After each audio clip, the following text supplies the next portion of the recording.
Now, my esteemed co-host got time to go see Hard Truths this week by Mike Leigh, acclaimed British director, in his new social drama starring a BAFTA-nominated performance by Marianne Jean-Baptiste.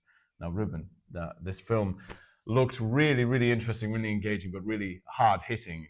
Really, lots of hard truths to talk about, I'm sure. Yes, indeed. So, would you like to tell us about the movie? Yes, and actually I'll preface it by saying that I was actually really looking forward to seeing this film with a Q&A with Mike Leigh, which I think would have been absolutely fascinating, but unfortunately TfL let me down and I missed it. So yeah, London sad living. about that, exactly. London living. But yeah. I have to say, I really, really loved this film. It tells the story of a woman called Pansy, which is Marianne Jean-Baptiste's character, who lives in a pretty nice house with her husband and her son. Her sister lives nearby. She's got 2 daughters. And, you know, on the surface, she has a pretty decent life. The problem is that inside, she's in so much pain relating to her childhood and the recent-ish death of her mother. And that manifests itself over the years, turning incredibly, incredibly bitter. This is a woman who completely hates the world and she hates other people, but it's because she herself feels so broken and so unwanted. And so the film, as you say, you know, it is quite hard-hitting. You know, the film really explores the depth, really, of her self-loathing and her sense of nihilism. So it's good news then that actually the film is also very, very funny. And that's because amidst her despair, Pansy takes out her fury on people with the pithiest one-liners ever put on celluloid. She has some absolutely fantastic lines in this. There's one very memorable moment, which I mentioned in the introduction, where she's complaining about the fact that she saw someone walking around with a baby in a pram, and the baby was wearing clothes, like a proper outfit with pockets. And she says, "What's a baby got pockets for? What's it going to put in its pockets? Babies don't need pockets." And it's just, you know, that is very much the tone of the film. It's very, very funny, while also being achingly sad. And I do think that the performance by Marianne Jean-Baptiste is absolutely exceptional.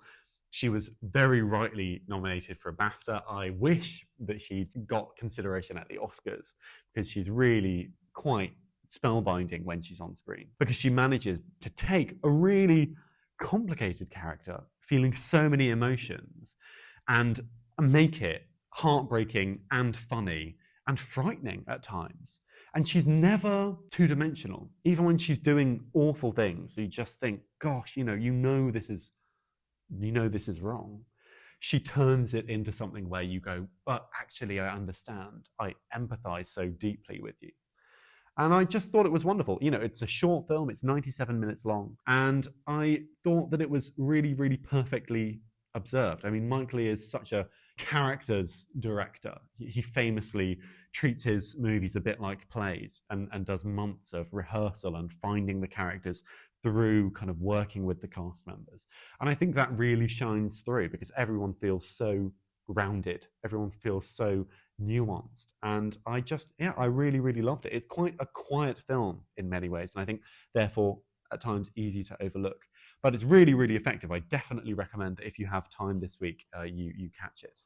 That's really interesting. The trailers are very engaging. I would love, just from my general knowledge of the film, because I wasn't able to catch it this week, but it seems that it discusses a lot about insular characters, people who isolate themselves, which is very much a problem that we've seen ever since the pandemic. Right. And something that hasn't really been discussed much in film, because I think people were so eager to get away from it, to escape. Everything has to be otherworldly. We need 10 more Marlowe films. We need to feel like it never happened.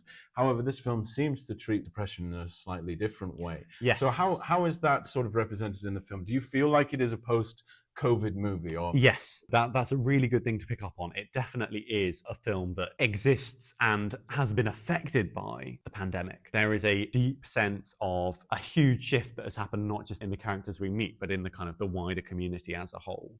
And there is a collective suffering, therefore, that I think becomes apparent. Pansy isn't the only person in pain. Everyone, to one extent or another, feeling that. And it explicitly talks about COVID at one point, which I thought was really interesting because it is so often avoided. And this, I think, by explicitly talking about COVID and explicitly talking about the impact of the pandemic, it makes it feel like it happens in the real world. And that makes the characters so much more vivid, that brings them into our space and us into theirs. It has such authentic life to it.